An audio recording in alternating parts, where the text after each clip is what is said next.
Bien, en esta clase, que va a ser la primera de dos clases, vamos a revisar de manera general los principales mecanismos y estructuras involucradas en el control de nuestros movimientos voluntarios.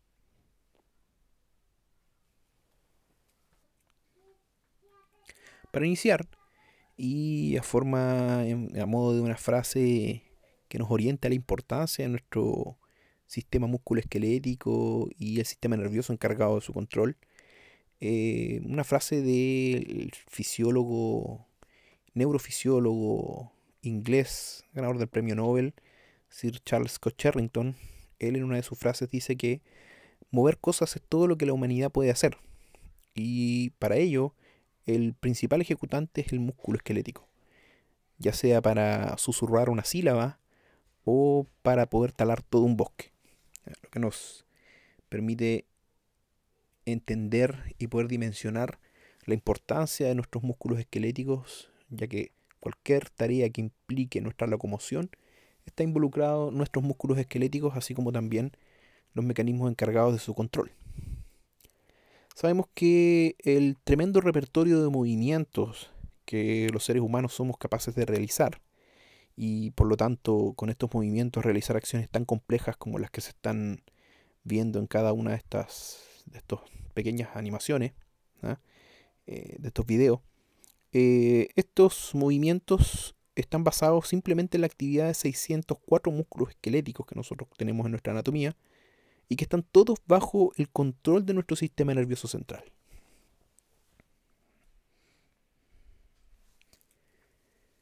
La contracción del músculo esquelético es iniciada por motoneuronas que se denominan motoneuronas bajas, que están ubicadas principalmente en la médula espinal, así como también en el tronco cerebral. Los somas de estas neuronas se encuentran en la materia gris del asta ventral de la médula espinal, así como también en los núcleos motores de los nervios craneales. Estas motoneuronas bajas proyectan sus axones directamente a los músculos esqueléticos desde la raíz ventral y por los nervios espinales periféricos, o en el caso de los núcleos motores del tronco encefálico, lo hacen por medio de los nervios craneales. Estas motoneuronas, entonces, que tenemos específicamente en el asta ventral, son las que se denominan específicamente la vía común final para poder transmitir información a los músculos esqueléticos. La organización de las estructuras neurales involucradas en el control del movimiento la podemos dividir en 4 subsistemas que tienen una alta interacción entre ellos. Cada uno de estos subsistemas provee y realiza una contribución única entonces al control de nuestro movimiento. El primero de estos subsistemas está formado por las motoneuronas bajas, así como también por motoneuronas de circuitos locales que se encuentran en la médula espinal o en el tronco encefálico. Aquí tenemos al pool de motoneuronas bajas y a los circuitos locales que nos permiten la integración sensorimotora, así como también la generación central de algunos patrones motores. El segundo subsistema consiste en las que se denominan neuronas superiores, cuyos somas se encuentran en el tronco encefálico y en la corteza cerebral, específicamente la denominada corteza motora. Los centros del tronco encefálico nos permiten movimientos rítmicos, algunos movimientos estereotipados, así como también el control postural. Y en la corteza motora tenemos la planificación, la iniciación y la dirección de los movimientos voluntarios e intencionados. El tercer y cuarto subsistemas, compuestos por los ganglios basales y el cerebelo, si bien no tienen una interacción directa como se ve aquí en esta imagen con el pool de motoneuronas bajas, o sea, con la vía final común para la contracción de nuestros músculos esqueléticos, pueden de alguna forma regular el movimiento de manera indirecta, al poder ejercer control o poder regular la actividad de centros superiores, ya sea en la corteza o en el tronco encefálico. Los ganglios basales o núcleos grises de base nos permiten la iniciación de algunos movimientos planificados, así como también la supresión de movimientos no deseados. Y el cerebelo, por otro lado, nos permite a su vez la coordinación de los movimientos que se están realizando. El cerebelo podríamos decir que está encargado del fine tuning, o sea, de la sintonización mucho más fina de la coordinación de los movimientos que se están ejecutando. O sea, podríamos decir que va analizando en tiempo real los movimientos y va adecuando su coordinación.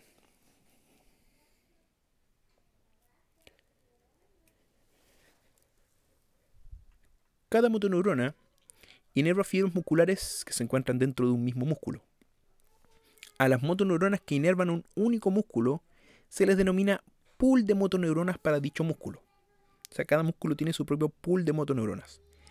Estas motoneuronas, o sea, el pool de motoneuronas, se agrupan en un clúster, que significa agrupamiento, o sea, se agrupan en esta estructura con forma cilíndrica que va paralelo al eje longitudinal de la médula y que se pueden extender por uno o más segmentos medulares.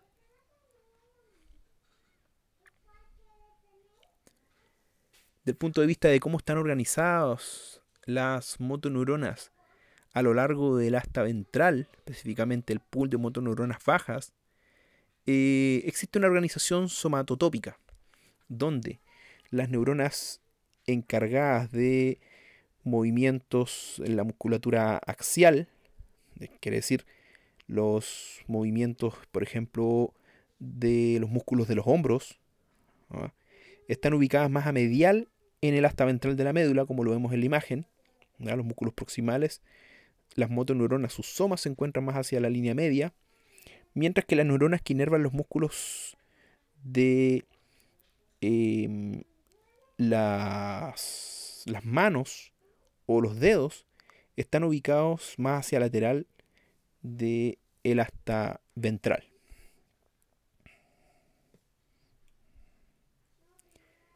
Esta misma organización la encontramos en la organización de los circuitos neuronales locales de la médula espinal.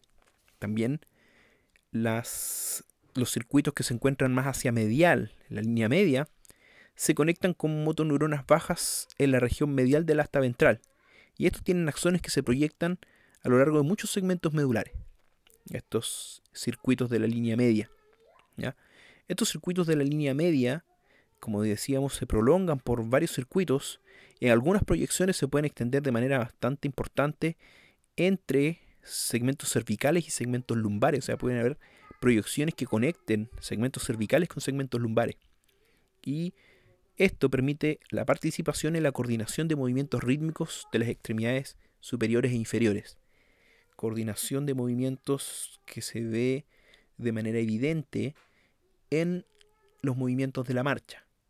Estos movimientos coordinados, intercalados en el balanceo de las extremidades superiores, intercalados con el movimiento de las extremidades inferiores durante la marcha, ¿ya? Por lo tanto, el braceo que se realiza durante la marcha está altamente relacionado y altamente controlado por estos circuitos neuronales específicos en la médula espinal y que se encuentran ubicados más hacia la línea media.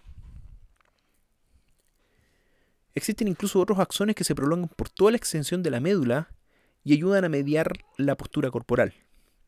Muchas de estas neuronas tienen prolongaciones que cruzan la línea media, o sea, hay otras de estas prolongaciones que cruzan la línea en esta sección de la comisura y por lo tanto se denominan axones comisurales, y que permite inervar motoneuronas bajas en la región medial de la hemisección medular contralateral. O sea, aquí hay neuronas que generan axones para comunicarse con motoneuronas también de la sección medial, pero de la hemisección medular contralateral. Esto permite que grupos de músculos axiales del eje corporal actúen en conjunto para ajustes motores que requieren coordinación bilateral, como también podría ser la mantención de la postura o incluso algunos movimientos respiratorios, ya que la ventilación es un proceso que no se realiza de manera unilateral, sino que bilateral. El diafragma, por ejemplo, cuando desciende se necesitan que desciendan ambas cúpulas diafragmáticas al mismo tiempo, para que la expansión del tórax sea simétrica y permite entonces la expansión simétrica de ambos pulmones.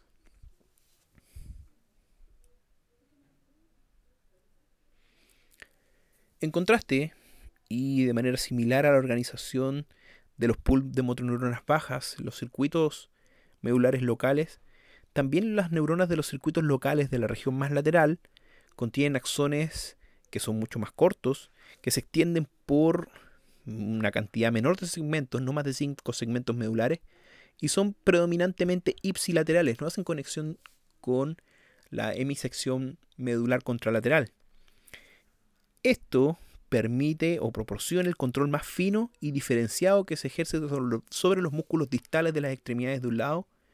Por ejemplo, el control que se requiere para el movimiento individual de los dedos durante la digitación, que se requieren movimientos completamente aislados, diferentes de una extremidad respecto de la otra, o también, por ejemplo, el control bastante fino que se requiere para ejecutar de manera correcta un instrumento musical, donde también se requiere una disociación de los movimientos de una mano respecto de los movimientos de otra, y no hay interacción directa entre esos circuitos neuronales que controlan de manera local los movimientos de nuestros dedos.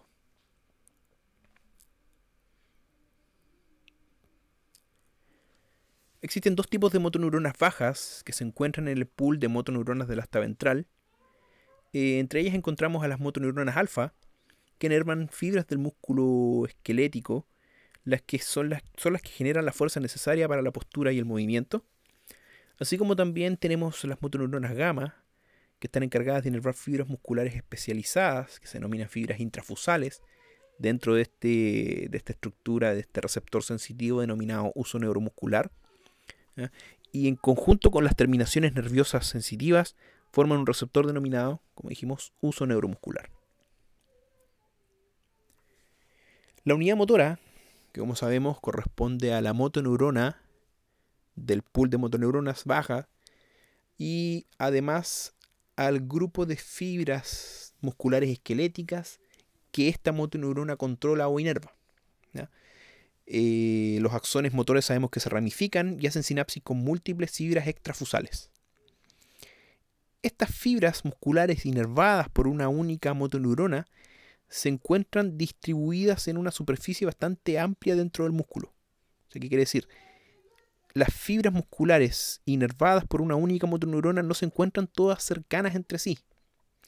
Y la lógica de esto es que esta distribución permite que la fuerza se distribuya de manera uniforme dentro del músculo, y a su vez también es una organización que tiene como estrategia evitar que el daño en una o en unas pocas motoneuronas alfa no altere de manera tan significativa la acción del músculo esquelético. Ya que si fuera la situación contraria, ¿qué quiere decir? Que una motoneurona inerva un grupo cercano de fibras musculares, cuando se afecte la acción de esa motoneurona o se dañe esa motoneurona, se va a afectar una porción cercana o una porción importante del músculo de un sector. Por lo tanto, va a afectar a la funcionalidad específica del músculo. Sin embargo, cuando se dañan algunas motoneuronas, las fibras musculares están repartidas por todo el músculo, no afectando de manera general, podríamos decir, la funcionalidad del músculo.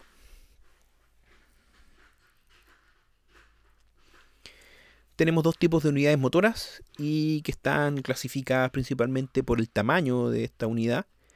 Se clasifican en motoneuronas pequeñas o unidades motoras pequeñas, donde tenemos, como mencionamos, motoneuronas pequeñas que inervan a pocas fibras musculares, o sea, se ramifican y las terminaciones sinápticas van a dar un número reducido de fibras musculares, y se forman entonces estas unidades motoras que generan fuerzas de baja magnitud, pero que a su vez permiten una alta especificidad en la regulación de los movimientos, ya que, si lo pensamos, mientras más motoneuronas hayan para regular a las fibras musculares, los movimientos pueden ser mucho más regulados y mucho más precisos en su ejecución. Y esta situación se da en músculos que requieren alta precisión en sus movimientos, como por ejemplo los pequeños músculos encargados de los movimientos de los globos oculares, donde se han detectado relaciones entre motoneuronas y fibras musculares de 1:1, o sea, motoneuronas muy pero muy pequeñas, donde una motoneurona alfa regula la contracción de una fibra dentro del músculo. Altamente preciso entonces los movimientos que se van a generar en este tipo de unidades motoras. Mientras que las unidades motoras grandes tenemos entonces motoneuronas que inervan a muchas fibras dentro del músculo, formando unidades motoras que generan fuerzas de gran magnitud, pero poco específicas y poco precisas en su contracción, ya que tenemos grupos musculares encargados principalmente de la generación de fuerzas de alta magnitud, como por ejemplo en las extremidades inferiores. Tenemos el ejemplo clave, o un ejemplo muy claro de los músculos gastrocnemios, que generan fuerzas muy elevadas y que son los músculos dentro de los grupos musculares que nos permiten despegarnos del suelo en la realización de un salto, por ejemplo. Las unidades motoras también pueden variar desde el punto de vista del tipo de fibra muscular que inervan. Esto ustedes ya lo han discutido en otras unidades y ustedes saben que hay distintos tipos de fibras musculares que se pueden definir o que se pueden diferenciar por su metabolismo. Tenemos fibras aeróbicas, fibras anaeróbicas. Desde el punto de vista de la velocidad de su contracción, tenemos fibras lentas, fibras rápidas, fibras intermedias.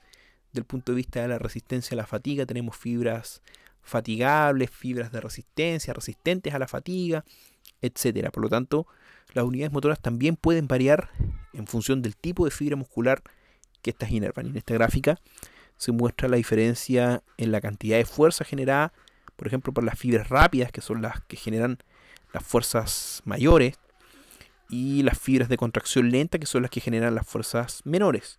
Tenemos a intermedias a las fibras rápidas, pero resistentes a la fatiga, ¿no? Las fibras de contracción lenta sabemos que son altamente resistentes a la fatiga, pueden mantener su fuerza cercana al 100% por periodos muy largos. Las fibras fatigables generan el 100% de su fuerza, pero por periodos muy cortos, son altamente fatigables. Entonces, las unidades motoras también se pueden diferenciar de acuerdo al tipo de fibra muscular que inervan. Entonces vamos a tener unidades motoras rápidas, unidades motoras lentas, unidades motoras fatigables, unidades motoras resistentes a la fatiga, etc.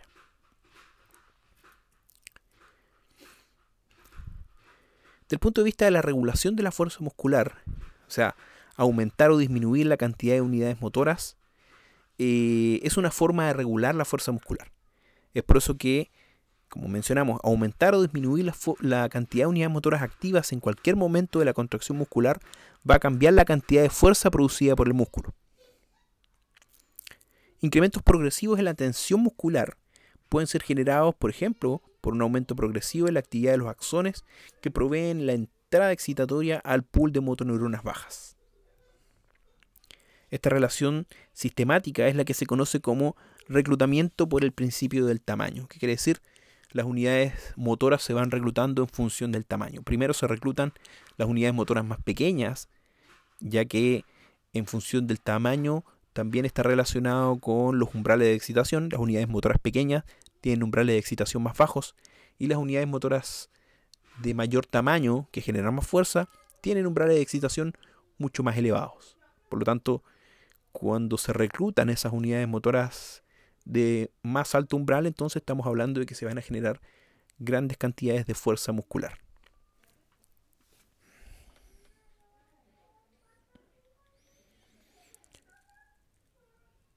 En esta imagen se muestra el reclutamiento de motoneuronas en el músculo gastrocnemio medial de un gato bajo diferentes condiciones de comportamiento del animal.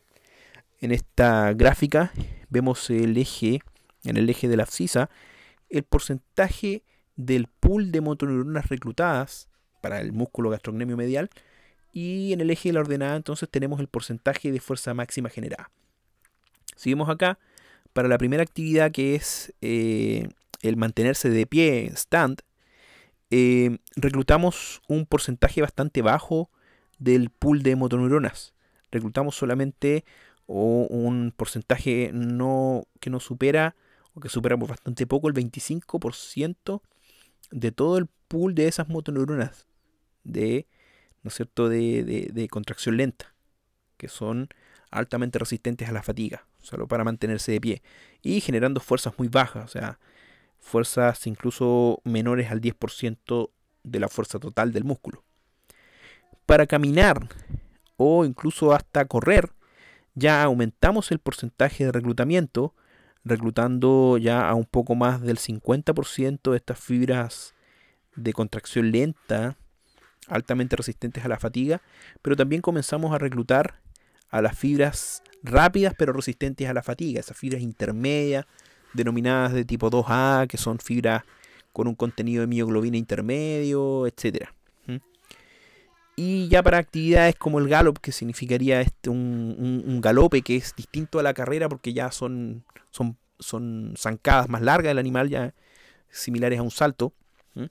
Y derechamente para un salto, donde se genera el 100% de la fuerza, ya también logramos el reclutamiento de las fibras de contracción rápida que son altamente fatigables.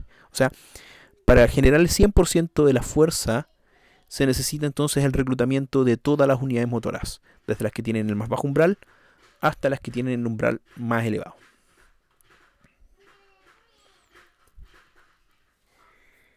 Desde el punto de vista de la frecuencia de estimulación en la tensión desarrollada por el músculo, este concepto lo vamos a desarrollar bastante en una actividad que también se va a realizar esta semana, que va a ser la segunda parte del experimento de electroestimulación nerviosa, donde se analizan ahora ya no los conceptos de propagación de los potenciales de acción y los conceptos también implicados en esa propagación, como los conceptos de umbrales de excitación, estímulos subumbral, supraumbral, reclutamiento, etcétera, sino que también se analizan los conceptos relativos a la generación de fuerza en el músculo y al reclutamiento de fibras musculares. Aquí en esta diapositiva, en esta imagen, se muestra el efecto de la frecuencia de estimulación en la tensión desarrollada por el músculo. Cuando se aplica más de un estímulo por segundo, por unidad de tiempo, se generan obviamente contracciones musculares distintas a las generadas por un único estímulo. Por lo tanto, frecuencias bajas durante los movimientos voluntarios, las frecuencias más bajas registradas son del orden de los 8 Hz. O sea, durante un movimiento voluntario de baja magnitud con una generación de fuerza muy baja, se registran frecuencias del orden de los 8 Hz. ¿Qué quiere decir? 8 potenciales de acción por segundo registrándose a lo largo del axón. Cuando la frecuencia de propagación alcanza los 20 a 25 Hz, que quiere decir 25 potenciales de acción por segundo, obviamente va a aumentar la cantidad de fuerza producida y se genera un efecto de una estabilización muy importante en la fuerza máxima generada. El músculo se encuentra en un estado de tétano fusionado, o sea, se genera una contracción mantenida en el músculo con una generación máxima de fuerza que es muy estable. Lo que nos llevaría a pensar que nuestras contracciones normales voluntarias son de este orden, donde nosotros vemos contracciones muy estables, ¿ya? Sin embargo, en condiciones normales, la máxima frecuencia en las motoneuronas es menor a la que se requiere para generar tétanos fusionados. Y en condiciones normales, la frecuencia máxima que se ha logrado registrar en las motoneuronas son las frecuencias necesarias para estos tétanos no fusionados, donde la fuerza producida por una fibra muscular esquelética es altamente inestable, es altamente oscilante, ¿ya? ¿Cómo es esto posible? Y cómo esto permite que nosotros generemos fuerzas musculares que nos permitan mantener la postura y que visualmente y del punto de vista de la fuerza general de todo el músculo sean altamente estables, ¿no? ¿Cómo esto es posible? Esto es posible gracias a que las frecuencias de disparo, podríamos decir, las frecuencias de propagación de potenciales de acción por las motoneuronas o por las unidades motoras es distinta. O sea, no todas propagan a la misma frecuencia y además no todas inician la propagación de potenciales en el mismo momento. Recuerden que algunas se reclutan antes, otras se reclutan después de acuerdo a la magnitud del umbral de excitación. Y por lo tanto, cuando estamos hablando de cientos de fibras musculares generando oscilaciones como estas, muchas de estas oscilaciones, muchas de estas disminuciones en la fuerza van a ser compensadas por aumentos en la fuerza en otra fibra muscular. Y por lo tanto estas oscilaciones, cuando yo pongo las oscilaciones generadas por todas las fibras musculares, se tienden a anular esas oscilaciones entre sí y por lo tanto el músculo genera una contracción bastante estable durante nuestras contracciones voluntarias. O sea, sin la necesidad de generar tétanos completos, las fibras musculares generando tétanos incompletos o tétanos no fusionados generan una fuerza altamente estable.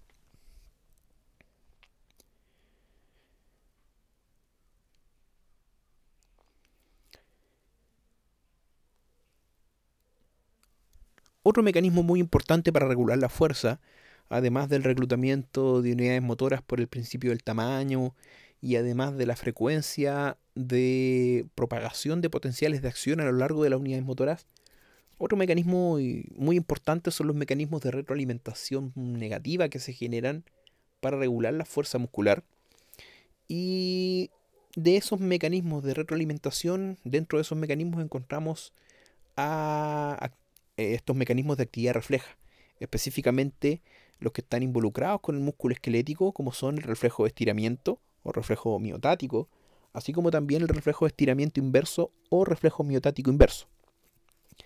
Sabemos que el músculo esquelético tiene un receptor sensitivo específico que se encuentra entre las fibras musculares esqueléticas, que está compuesto por una envoltura con forma de huso, y que en su interior tiene un grupo de fibras musculares que no contribuyen de manera importante a la contracción del músculo, a la fuerza neta del músculo, que se denomina fibras intrafusales y que forman parte de este receptor sensitivo, ¿ya? Esas fibras se dividen en fibras de cadenas nucleares y en fibras de sacos nucleares que tienen un engrosamiento central donde hay una gran cantidad de núcleos de estas fibras, ¿ya? Sabemos que tienen diferentes aferencias sensitivas, así como también tienen eferencias motoras. Las motoneuronas gamma inervan los extremos de estas fibras, cuyos extremos son contráctiles, ¿ya? Donde tenemos aquí específicamente a la motoneurona gamma, para poder regular también la longitud y que la longitud de esta estructura sensitiva vaya de acuerdo a la longitud del músculo, ¿ya?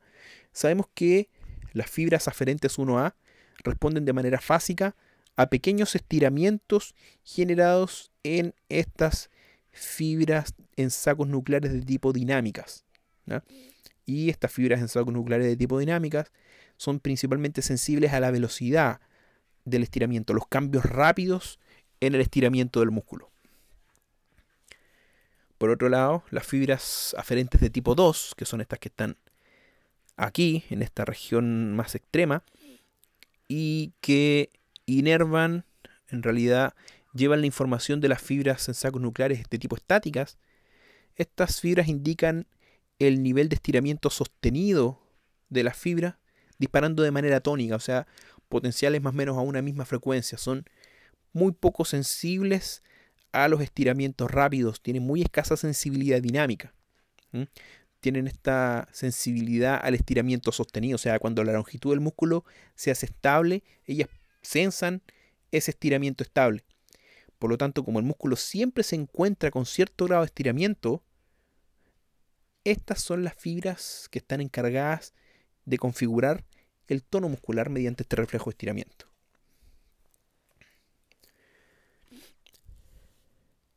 En esta situación donde un sujeto sostiene con su codo flexionado y principalmente con el trabajo de los músculos flexores de codo, sosteniendo una especie de vaso, una especie de jarra con su extremidad superior, sabemos que la neurona sensitiva, en este caso 1A, que sale del uso neuromuscular, ¿ya?, va a formar una conexión monosináptica, una conexión excitatoria monosináptica con las motoneuronas alfa que inervan al mismo músculo en que se detectó el estiramiento, así como también a músculos agonistas, que quiere decir a músculos que participan también en la flexión del codo. Y por otra parte también genera conexiones vía interneuronas GABAérgicas, que quiere decir que liberan GABA como su principal neurotransmisor, sabiendo que el GABA es un neurotransmisor inhibitorio, que quiere decir va a generar potenciales postsinápticos inhibitorios, y por lo tanto la hiperpolarización de la membrana postsináptica, y por lo tanto dificultando su capacidad de excitación, disminuyendo su capacidad de excitación. Obviamente al hiperpolarizar la membrana hacemos que el valor sea más negativo, alejándolo del umbral de excitación. Por lo tanto se va a generar la condición en que si se detecta estiramiento en este músculo, ¿ya?, se va a generar conexiones excitatorias para la contracción del mismo músculo que fue estirado, pero a su vez se va a generar inhibición del músculo antagonista. Esta inervación que se genera tanto para los músculos agonistas y conexiones inhibitorias para los músculos antagonistas, esta conexión se denomina inervación de tipo recíproca, ¿ya? Inervación recíproca para los músculos agonistas versus los antagonistas. Ya que si es que no hubiera una inhibición de los músculos antagonistas, no sería muy eficiente, ¿no es cierto? O no se podría mantener el vaso en esa posición si se activa el tríceps, que es el que genera la extensión del codo. Si lo vemos actuando a este mecanismo reflejo mediante una perturbación inicial, generando un estiramiento pasivo en este músculo bíceps, producto de la adición de algún líquido dentro de esta jarra, por ejemplo, una bebida gaseosa, el estiramiento va a ser detectado por la fibra, específicamente las fibras 1A, conectadas con las fibras en sacos nucleares de tipo dinámica, sensibles a la velocidad del estiramiento, esos estiramientos rápidos, generando entonces entrada información aferente que hace sinapsis y genera excitación de motoneuronas que permiten entonces contrarrestar ese estiramiento. El estiramiento entonces va a ser contrarrestado con la contracción de este músculo y la generación de resistencia, y a su vez la inhibición de la contracción de los músculos antagonistas.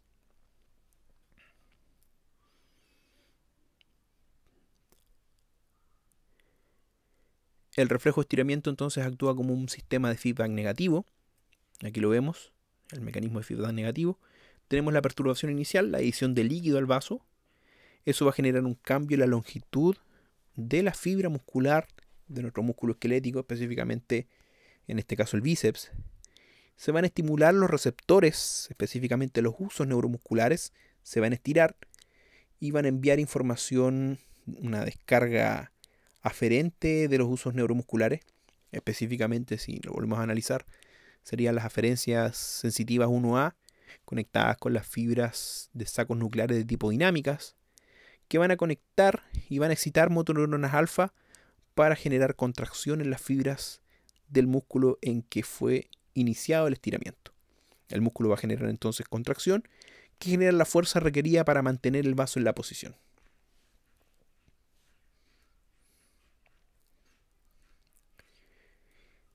Por otro lado, el órgano tendinoso de Golgi, que es una estructura que se alinea en serie con las fibras extrafusales, se encuentra específicamente en el tendón del músculo, actúa como un mecanismo también de retroalimentación negativa para regular la tensión en el músculo. Nosotros vimos el ejemplo extremo de que permiten inhibir la actividad del músculo cuando el músculo es sometido a un estiramiento excesivo.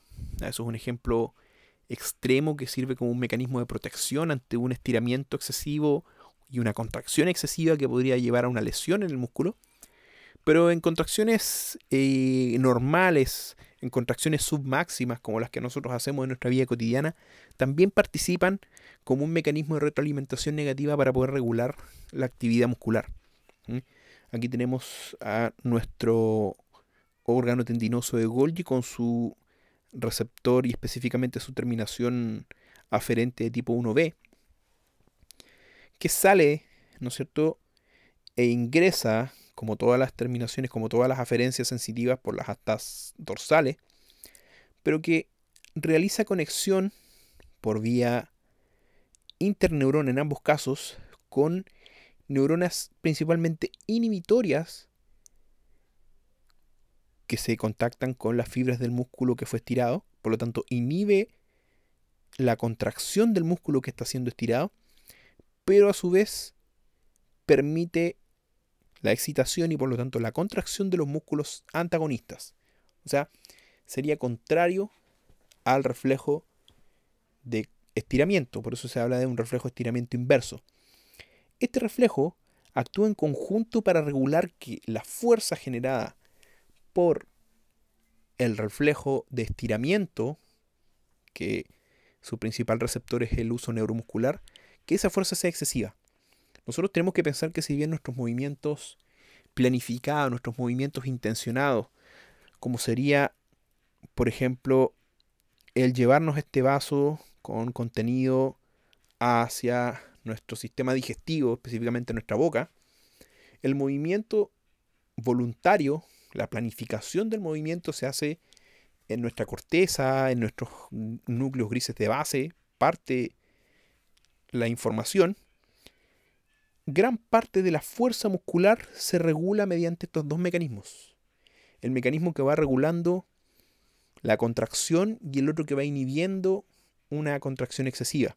Ya que pensemos que cuando nosotros nos llevamos el vaso, por ejemplo, hacia la boca, el brazo de palanca va variando de acuerdo a qué tan cerca esté el vaso de nuestro brazo, de nuestro eje corporal.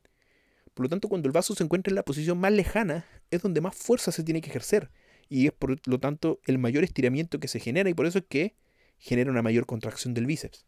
Pero a medida que el vaso se va acercando, el brazo de palanca va disminuyendo y se requiere menos fuerza.